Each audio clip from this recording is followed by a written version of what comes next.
Hello guys! Welcome back to my channel, and for today's video, I'm going to do a DIY whitening. So itong video na to, excited ko talagang gawin kasi gusto ko talagang matry kung totoo talagang effective and nakakaputi itong pampaputi na to. So simulan natin guys. Itong gagamitin ko for today's video is itong Alpine Evaporated Full Milk Cream Milk and Calamansi. So ayan. So, itong Alpine Full Cream Milk is medyo nahirapan ako maghanap nito kasi meron kasing ibang supermarket na wala talagang Alpine and kalimitan na ng mga nandun sa kanila is Alaska, Angel, gano'n. So, medyo nahirapan ako maghanap nito. So, wala na akong makitang mas maliit na size nito, kaya ito na lang malaki kasi nga tinamad na akong maghanap pa sa ibang grocery. So, itong Alpine na to is nabili ko siya sa SM Save More for the price of 56 pesos. So, kung meron kayong mas makikita na smaller size, which is yung mas maliit na 29 pesos, mas okay yun kasi kung para lang naman sa DIY whitening yung gagamitin nyo, mas okay talaga yung mas maliit. Ito kasi sobrang laki niya. So, dahil nga sobra to, so, kung meron pa kayong ipang paggagamitin ito, kung gusto nyo gumawa ng mga, kung pwede rin itong ilagay sa champorado or ice candy, yung matitira kasi sobrang dami niya guys. And itong kalamansi naman, so thankful ako kasi meron ng mga kalamansi dito sa bahay. So simulan na natin guys. So ito yung mga kailangan nating gamitin para sa ating DIY whitening, which is the Alpine. So first, kailangan natin ng lalagyan and ito para matanggal yung mga buto ng kalamansi. So mas maganda, mas maraming kalamansi. So yung gagamitin kong kalamansi dito is 45 pieces. Yan, so lagay lang natin siya dito. As we all know naman, ang kalamansi talaga is mabilis din talaga siya makapagpaputi. Di ba nakikita, kalimitan, di ba napapansin nyo, kalimitan sa mga soap, lotion, meron siyang ingredients na kalamansi, and same also with milk, di ba? Marami ring soap na merong milk at saka kalamansi. Ayan. So ako talaga, ever since high school, parang mahilig na talaga ako magpaputi. Mahilig ako sa mga whitening. So, matyaga lang talaga din ako magpahid-pahid ng kung ano-ano. So, ito na yung pang-lima na to.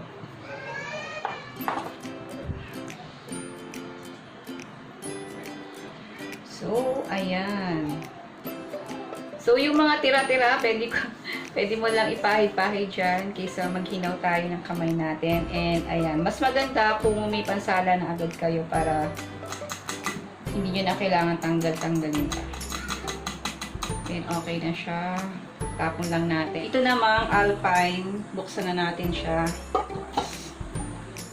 Tapos maganda. So, masyadong malaki talaga yung nabili kong Alpine. Pero siguro gagawa na lang ako ng ice candy. So, wala tayong measuring cup. So, kuha lang tayo ng measuring cup para mas matansya natin. Ayan.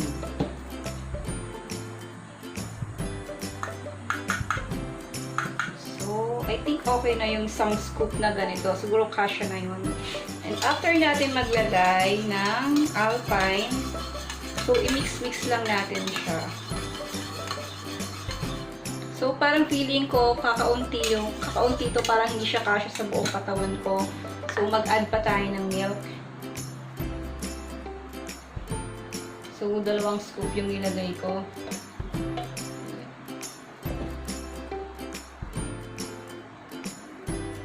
Ayan. So, 2 ganito. Hindi ko lang, siguro to is 1/8 cup of 1 ounce. Yung, bali 2 ounce yung nilagay ko.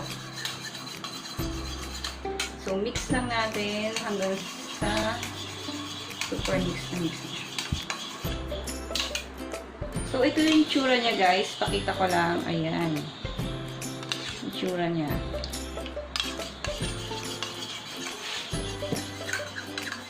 So, ito na siya guys. After mo siyang i-mix, pwede mo na siyang ipahid sa iyong katawan.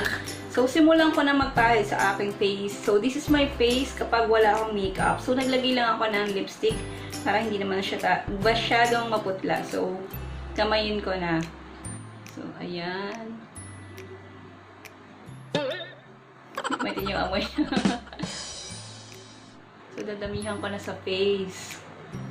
So, yung aking face talaga is may pagka-oily talaga ako. So, tamang-tama lang talaga itong mag-DIY tayo na whitening. Kasi, diba, magastos din naman talaga magpaputi. Pero, meron pa naman mga alternative na pwede nyong gamitin para hindi ganun kagastos. And, sakto, diba, after natin, diba, mag-swimming, ayan, back to whitening na ulit tayo.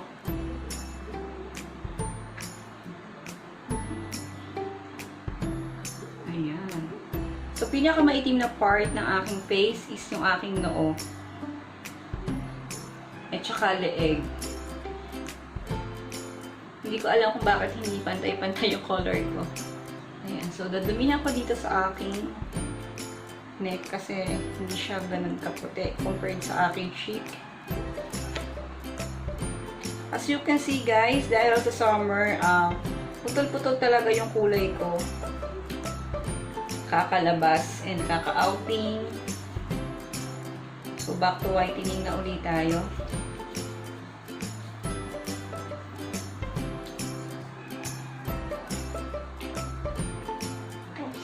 Walang aking short. Yan. Kung meron kayong tube, much better na tube yung gamitin nyo para malagyan nyo talaga yung katawan. So, ito rin, nangitim din yung ganito ko. So, ito yung pinagbakatan pa niya nung punta ako sa kamay ni Jesus. Gusto ko rin siyang pumuti.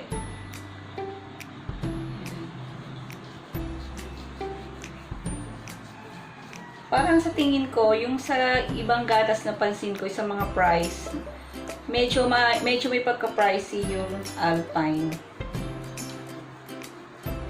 Kasi yung Alpine is 56 pesos. Tapos si Alaska parang 20 something lang. Tapos ganun din siya kalaki.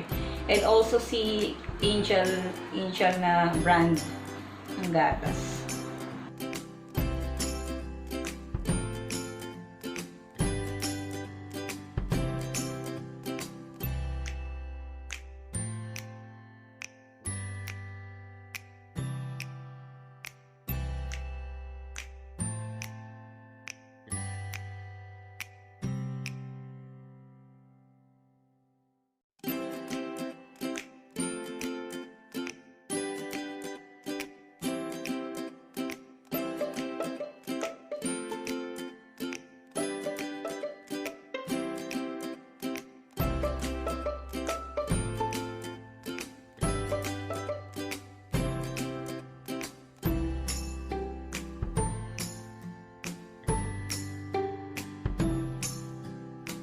Hello guys, I'm back and ito na nga guys, naka 45 minutes na tayo. So kanina talaga super dami kong nilagay sa aking face and ngayon natuyo na siya. So ganito ang itsura niya kapag natuyo na yung milk and calamansi sa aking face at sa aking katawan. So ito yung aking, pakita ko lang yung balat ko kanina. Ayan. So medyo natuyo-tuyo na siya. Ayan, medyo naging powdery na siya. Hindi na siya ganun katulad kanina na sobrang lagkit. And ayan, pinakita ko lang sa inyo kung ano yung itsura niya kapag natuyo na siya sa balat ko. And now, pwede ko na siyang baliwan. So, balik ulit ako after how many minutes. Kasi maliligo na rin ako. Diretsong ligo na din. So, I'm back. And ayan guys, nakapagbanlaw na ako ng aking balat. And napansin ko sa kanya is very smooth siya sa katawan, sa katawan tsaka sa face. Ayan yung face ko, ayan. So wala pa ako nilalagay na anything sa aking face. So ito talaga yung face ko kapag bagong ligo and wala pa ako nilalagay na anything kasi para makita nyo talaga yung effect ng nilagay ko na Alpine at saka Calamansi. And also, hindi pa rin ako nagsusuklay. Yan. Hindi live kasi talaga, hindi talaga ako nagsusuklay after maligo. So, nagsusuklay lang ako kapag may pupuntahan ako na mall, ganyan-ganyan. Pero pag nasa bahay lang talaga, usually hindi talaga ako nagsusuklay. So, iniintay ko lang siyang matuyo and then after nun, yun, straight na siya. So, straight naman talaga yung buhok ko.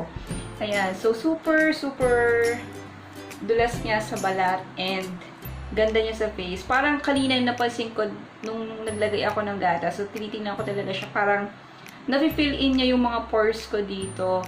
Parang nafe-fill in the blanks niya. Kasi Sa malapitan kasi meron akong maliliit na pores lang. Kasi before nung high school ako, nagkaroon ako ng mga maliliit na talihawat dito lang. So, para lang siyang mga whiteheads na pag ginaganon mo, as may makakapakang mga whiteheads before. So, parang medyo nagbutas-butas siya ng slight. Pero slight lang naman. Pero, hindi naman ganun kahalata. Diba, ang mga pimples, hindi naman, iba't ibang level naman yun. So, may mga maliliit lang, meron talagang malalaki yung gano'n. So, yung akin talaga is, yung maliliit lang talaga na parang mga whiteheads lang na gano'n.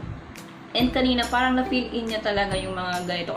Parang kumbaga sa mga butas-butas, parang napunuan niya ng gatas.